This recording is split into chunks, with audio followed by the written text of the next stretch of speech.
So I got my coffee off.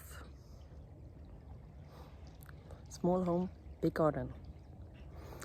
Now his big garden is Sweden for a while probably, because COVID-19, the pandemic. Pandemic or case-demic, you decide. Well, today we are going out and doing stuff. Maybe I will get him to throw some discs. And here he is stalking me. So today I will leave my RV at the shop and put this one in to my RV. It's an diesel heater, and he will put it here. So that will be an upgrade to my winter RV. I'll put you to work with the water. Okay. This is One not can, this is please. not how I do it, but Yeah, I will can, do. please. Okay, one can. Yeah. Here is dricksvatten.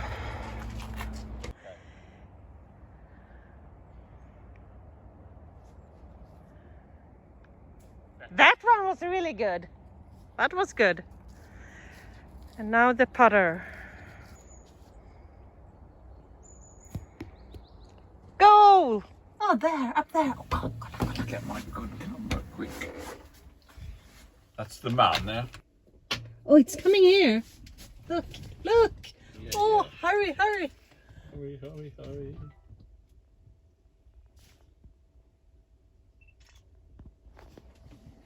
He's gone. I got one. Oh, Got it's one. coming back.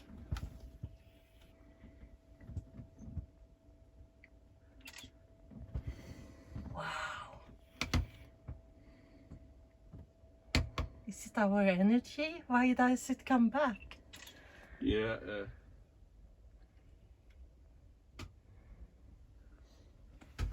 Somehow they know, if you're a higher frequency, they know the animals and they get it. Hjort. He's interested about us. Hi. He's really interested. Is it a her or him?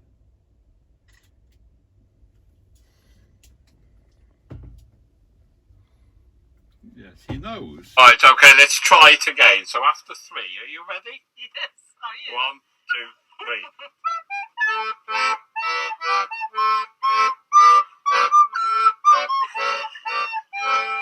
You're out of tune. I'm out of tune. Yeah, I heard it. Didn't sound good. Try it again. 1, 2, 3. You try it again. No, okay, start. I have a degree from the Royal Schools of Music, just in case you're wondering. He says, So what should I do now? start. I will just All hang in with you. 1, 2, 3.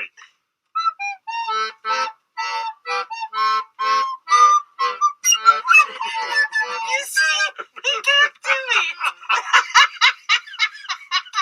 You heard yourself. It's Well, that's it. I give up. The music. No. I will make you and make this.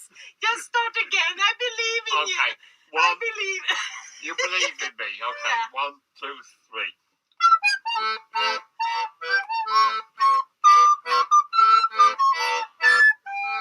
What was with the 2? What? Oh, I think I better apply for a job building roads, I think. I actually can do that. We meet sometimes, and invariably we behave like little children and we have a lot of fun.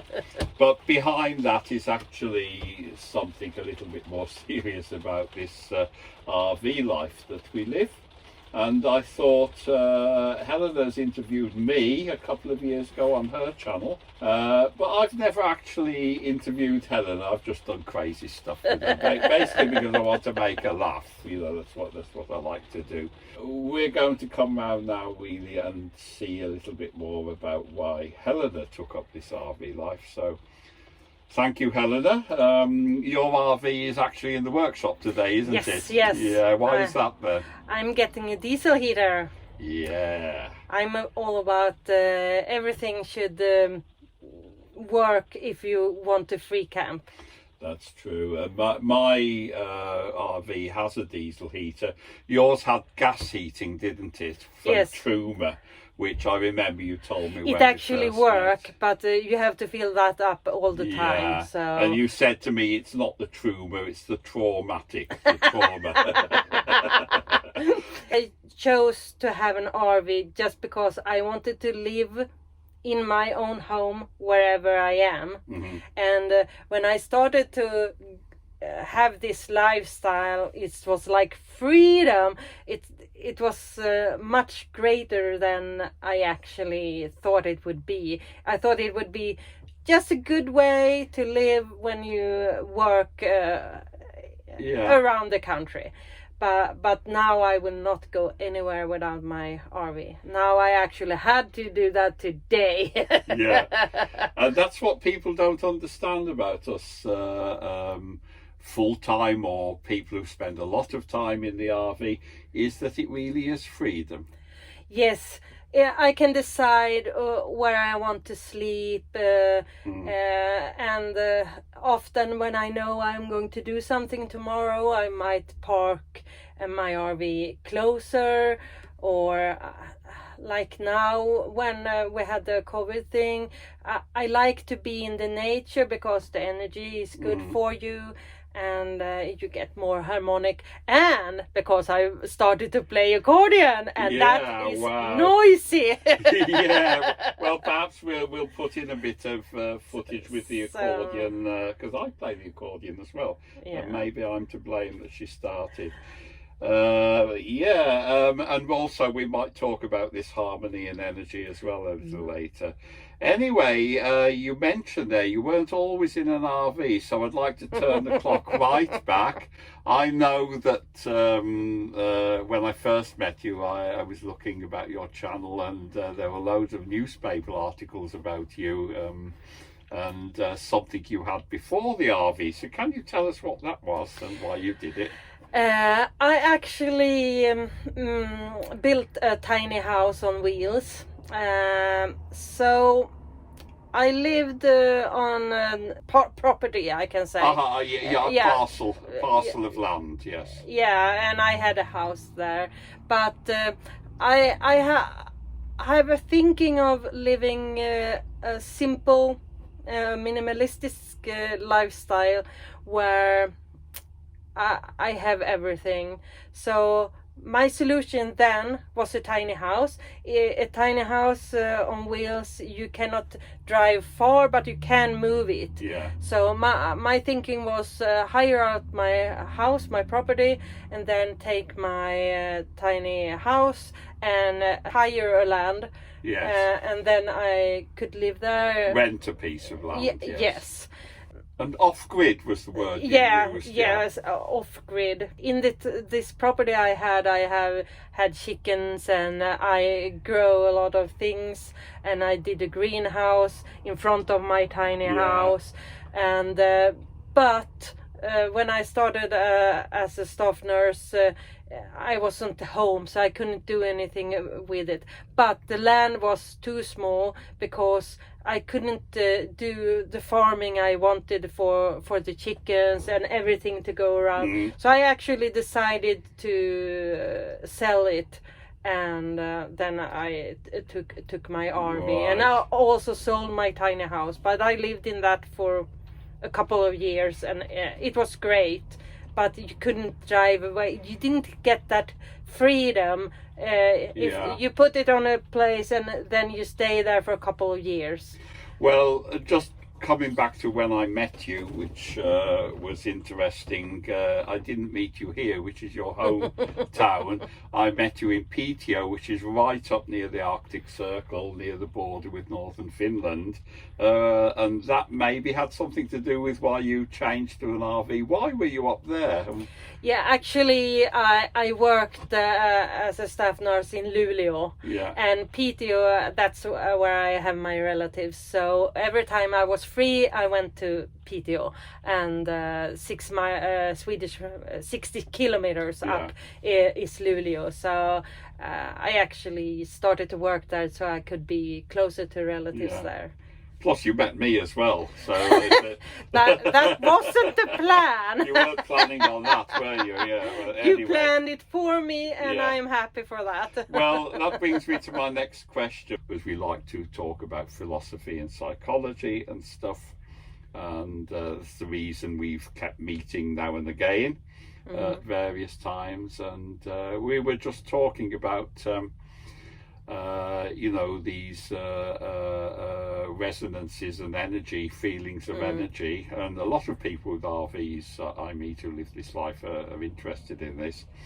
And we just had a spooky experience parked in the woods, didn't we? That was awesome. Yeah, we're trying to put a little bit clip in now where a deer came up, and the deer was absolutely interested in us. And we thought maybe, he can feel that we... Maybe it's the energy, because we actually try to keep the energy up, and we talk really high frequency because we both meditate. We have totally different ways of doing it, but we both meditate, and we've both been to conferences on this kind of thing. Right, so I know that you do a lot of research on this, and obviously you come from you're involved in psychiatric care as well, so you have a lot of things in common with the psychology. But about this with high energy and so on, actually most people doesn't know about it. It has come new science that isn't out in the society that we talk about and actually want to get out and. Well, it's why we're so fascinated, because it is fascinating what's happening I held now. my wife's hand while she died, and I used to be a materialist before that. I have a physics degree, and I changed my mind because I felt something in that moment. And now with quantum physics and a lot of cutting edge hypothesis, it's actually explaining a lot of things. Yeah. So I think both of us now are so interested that we want to, learn a lot more and get in touch with this side of our feelings and stuff. And particularly in these times of COVID, we don't want to say anything, provocative about COVID or anything, but we both have to adapt our lives to deal with it. And the RV life is a great way, because we live in our bubbles, don't we? So could you, just to finish off the video, give me a little idea of what you're planning for the future and how you see the future developing for you personally?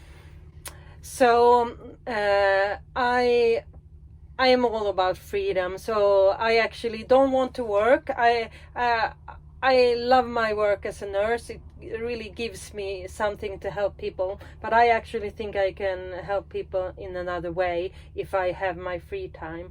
So what I am doing now is trying to get a future where I don't have to work. I can work if I want to, but I shouldn't have to. So I am working as a staff nurse, and I get a good salary, and I put that on the stock market. And I try to make more money on the stock market, and my plan is to maybe buy some land and hire that out. But for myself and my freedom feeling, I am going to buy a land with a barn, and the barn will be a greenhouse, a big greenhouse, where I can do all my farming and everything I want to eat should be inside there. And but the RV will still be in my life because that's where I live. So I will drive in my greenhouse, and then I will have all my farming stuff, and I can have rooms there with stuff, but I will live in the RV. So when I go away, I take my home with me. But I will have some chickens and quails, and the farming. I want the poop from the chickens go to the land, and the chickens pull their feet in it, and it's perfect. And the sun and the rain comes down, and it going doing everything perfectly. Well, it seems that's my dream. And I want to talk with people about this stuff, and maybe have a house where we can do workshops or something, just to raise the energy on the planet. Sounds like you're going to make an awesome life, and that's why your channel's called Life is Awesome. Yeah, I think this idea with the barn was my idea, wasn't it? No, actually? It wasn't my idea. No, it wasn't. Because I remember I told my son, he said, "Dad, that's called Tracy Island and Thunderbird 2 to drive the." What year was it? That was my idea. Well, before we start getting into a big argument.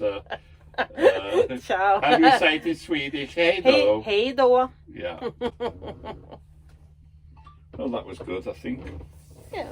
And I can put photos of